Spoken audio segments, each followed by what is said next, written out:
dari FRI 119 ingin menjelaskan tentang tugas akhir dari manajemen pemasaran pada PT Garuda Food. Anggotanya ada saya sendiri, Syafiq Fatih, dan teman saya yaitu Alfian Dika. Oke, di sini kita akan menjelaskan tentang beberapa konten. Nah, yang pertama itu adalah profil perusahaan PT Garuda Food. Yang kedua, konsep manajemen pemasaran. Yang ketiga, segmentasi, targeting, dan positioning. Yang keempat, strategi bersaing. Kelima, menganalisa posisi perusahaan dalam siklus hidup perusahaannya beserta strateginya. Yang terakhir adalah menjelaskan program pengembangan produk, harga, saluran distribusi, saluran komunikasi, pemasaran, dan pemasaran jasa. Selanjutnya yang pertama itu adalah profil PT Garuda Food. Nah, PT Garuda Food itu adalah perusahaan makanan dan minuman yang merupakan subordinasi dari Tudung Group. Awal-awalnya itu dari Tudung Group, terus dibuatlah anak perusahaan yaitu Garuda Food. Nah, didirikannya di daerah Pati, Jawa Tengah. Nah, pendirinya itu adalah almarhum Darmo Putra. Nah, produknya ada berbagai macam makanan dan minuman, yaitu kacang dan snack, biskuit, salah satu produknya itu adalah Giri Salut, dan minuman Oki Jelly Drink atau minuman susu Klevo. Nah, selanjutnya yaitu konsep pemasaran pada PT Garuda Food. Nah, ini konsepnya yang pertama adalah konsep produk. Nah, konsep produk itu adalah segala sesuatu baik yang bersifat fisik maupun non fisik yang dapat ditawarkan kepada konsumen untuk memenuhi keinginan dan kebutuhan konsumennya. Indikatornya itu ada beberapa, itu ada kualitas produk, rasanya, tekstur produk, dan selera dari customer atau konsumen. Nah, pada produk PT Garuda Food itu kacang Garuda, biskuit Giri, minuman Oki dan Klevo, dan snack itu ada keripik kentang Leo. Selanjutnya ada, nah, dari produk-produk di atas menawarkan beberapa variasi yang disediakan oleh PT Garuda Food. Dari atas ini, yang produk pada PT Garuda Food itu ada variasi macam rasa dan teksturnya. Oke, selanjutnya adalah konsep harga. Nah, konsep harga itu jumlah uang yang ditetapkan untuk suatu barang atau jasa. Indikatornya itu adalah keterjangkauan harga, potongan harga apabila kita membeli produk yang lebih banyak akan dikenai potongan harga. Terus ada tekstur produk dan daya saing harga. Nah, salah satu di sini kami memaparkan harga produk dari PT Garuda Food ya. Nah, yang pertama itu adalah Klevo rasa coklat susu UHT. Harganya itu dibanderol dengan harga Rp75.000 dengan 30 pieces. Satu piece-nya itu atau satu minumannya itu berisi 125 ml. Yang kedua, Garuda Rosta Bawang dengan harga Rp51.000. Itu untuk satu dus. Satu dus itu berisi 60 pieces. Satu piecesnya 12 gram. Yang ketiga adalah coklat toast drink. Harganya Rp126.000 dengan satu dus. Yang satu dus itu ada 8 renceng. Satu rencengnya itu 10 pieces. Oke, selanjutnya adalah konsep tempat. Nah, konsep tempat itu tempat di mana perusahaan melakukan berbagai kegiatan untuk memuat produk yang dapat diperoleh dan tersedia bagi konsumen. Indikatornya itu strategi, lokasinya, keamanan, tempat parkir, lingkungan lokasi yang mendukung, nah, visibilitas. Nah, PT Garuda Food memiliki pabrik makanan dan minuman serta memiliki pabrik OEM. Untuk pabrik produksinya ada di Pati, Gresik.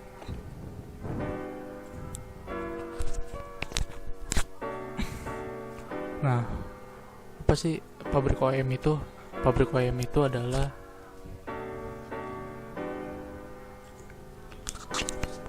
OEM itu Original Equipment Manufacturer. Maksudnya itu apa? Menjadi suatu perusahaan yang merancang dan memproduksi produk dengan spesifikasi yang ditentukan. Nah, untuk PT Garuda Food itu pabriknya produksi itu ada di Pati, Gresik, dan Rancaikek. Sedangkan untuk disimpannya atau itu ada di Solo, Gresik, Cikarang, Sidoarjo, Bogor, Pasuruan, Kediri, Jombang, dan Sleman.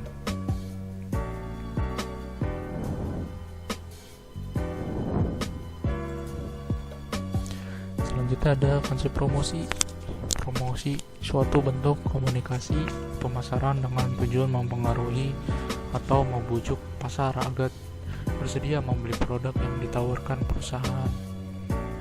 Indikatornya iklan melalui media massa, iklan melalui baliho, adanya promosi penjualan, dan personal selling. Oke, di PT Garuda Food banyak yang kita lihat di TV-TV kayak Giri Salut dan lain-lain.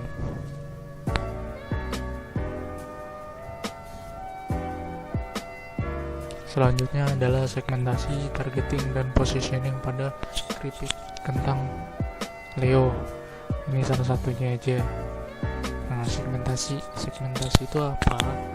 Segmentasi itu merupakan tindakan mengklasifikasikan pasar ke dalam kelompok-kelompok dengan berbagai kategori.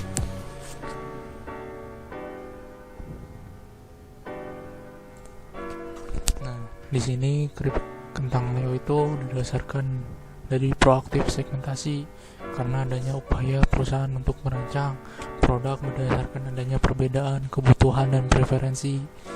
Dalam hal ini berkaitan dengan faktor sensitivitas harga dan kuantitas serta selera. Garuda Food mengelompokkan pasaran berdasarkan karakteristik demografis dan pengambilan keputusan. Hal ini dapat bersumber dari analisis pemasaran terhadap lingkungan yang dilakukan sebelumnya dengan melihat aspek ekonomi, politik, sosial, legal, market size, market karakteristik, dan kondisinya. Selanjutnya adalah targeting. Targeting itu apa? Merupakan tindakan menilai ketertarikan dan minat dari beragam segmen pasar. Nah, ada 4 strategi untuk targeting. Yang pertama, undifferensi targeting strategi. Yang kedua adalah diferensi targeting. Yang ketiga, konsentrasi targeting. Dan terakhir adalah custom targeting. Nah, pada keripik kentang Leo ini dipasarkan kepada masyarakat dengan berbagai usia dan jenis kelamin, mulai dari anak-anak sampai ke umur dewasa. Terus dipasarkan juga masyarakat yang dari segi status sosial, gaya hidup, kepribadian, dan pendapatan ekonomi manapun. Bahkan banyak konsumen yang mengkonsumsi cemilan sebagai menahan rasa lapar. Gitu teman-teman. Selanjutnya adalah positioning. Positioning itu apa? Merupakan upaya untuk menempatkan posisi produk dalam menghadapi persaingan. Jadi kita tidak hanya sebatas naruh produknya aja sembarangan, tapi kita harus menentukan posisinya. Apakah ini di tempat ini bagus atau enggak, dan selanjutnya gitu.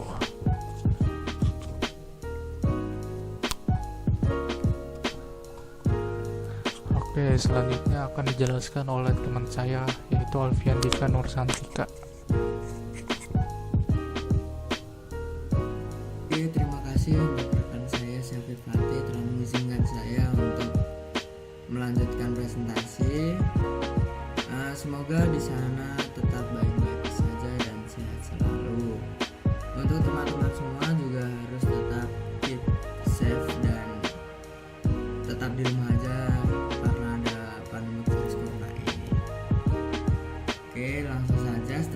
bersaing pada PT Garuda Food. Bersaing dan berhasil dalam lingkungan global yang dinamis berarti bagi sumber daya manusianya haruslah inovatif, yaitu selalu siap untuk menanggapi perubahan yang cepat. Memasuki era globalisasi ini dibutuhkan sumber daya manusia yang senantiasa memiliki visi dan misi. Selain itu, mereka harus inovatif dan kreatif, juga tidak cepat putus asa. Cekatan dalam memanfaatkan teknologi yang dibutuhkan dalam bisnisnya. Dan yang sangat penting adalah mampu bekerja sama dalam tim dengan kredibilitas yang andal. Kredibilitas itu dapat diukur berdasarkan 6K, yaitu keyakinan, karakter, kepedulian, keberanian, ketenangan sikap, dan kompetensi. Oke, untuk PT Garuda Food ini merupakan perusahaan besar yang memproduksi makanan dan minuman. Dari beberapa hal yang kami teliti tentang perusahaan ini, dari artikel dan informasi yang saya dapat, kebanyakan strategi yang digunakan adalah strategi diversifikasi dan aliansi. Diversifikasi produk di sini merupakan kegiatan menganeka-ragamkan produk yang awalnya hanya berupa satu produk utama dan dibuat menjadi berbagai produk dan dilakukan agar konsumen dapat inovasi selera dalam pemuasan kebutuhan mereka. Yang kedua adalah aliansi. Aliansi yang disebutkan di sini adalah persekutuan antara perusahaan yang menggabungkan sumber daya, kemampuan, dan core competence untuk mencapai tujuan bersama. Bentuknya seperti joint venture, R&D, kontrak, pelayanan pelanggan, dan juga lain-lain.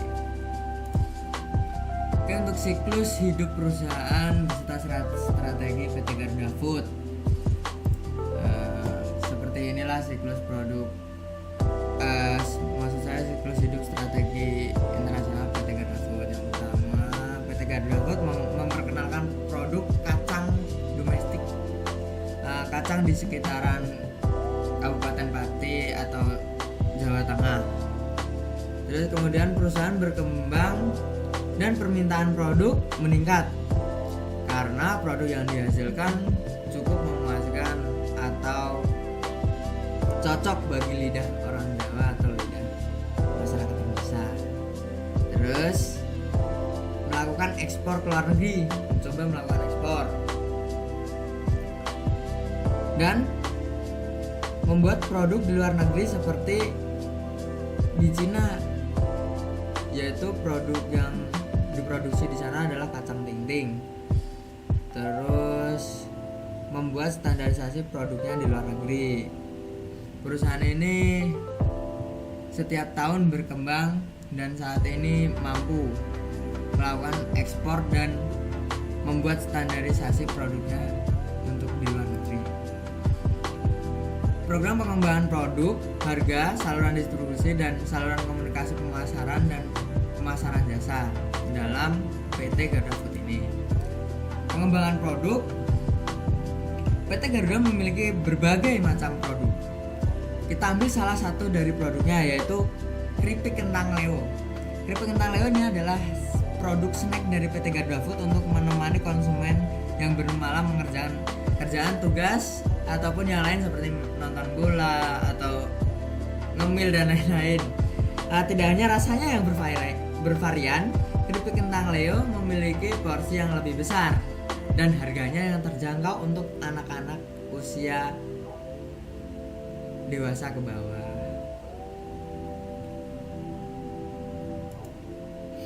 Dan harga dari produk ini, untuk harganya sendiri keripik kentang Leo sudah menawarkan harga yang terbilang murah dari pesaing-pesaingnya, dikarenakan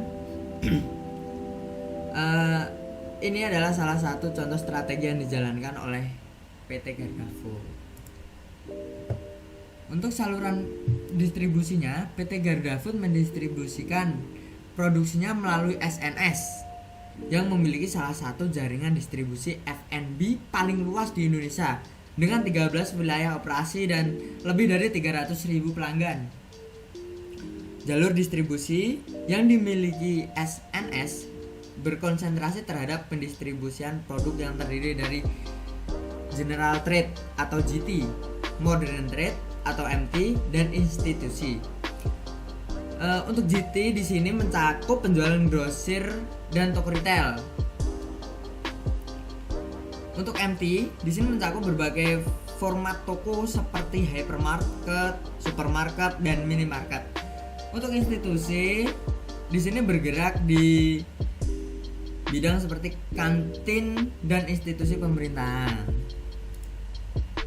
Untuk komunikasi pemasarannya, cara promosi yang dilakukan oleh PT Garuda Food antara lain adalah melalui media sosial, banner, dan iklan di TV. Media sosial yang digunakan adalah biasanya Instagram, iklan-iklan Google yang di website, dan lain-lain. Untuk presentasi kali ini saya cukupkan sampai di sini. Saya Alfiandika Nusantika dan rekan saya Syafiq Fatih Basalama yang telah mempresentasikannya sebelum saya. Memohon maaf bila ada kesalahan kata atau kesalahan kalimat yang saya ucapkan. Untuk akhir kata, wassalamualaikum warahmatullahi wabarakatuh.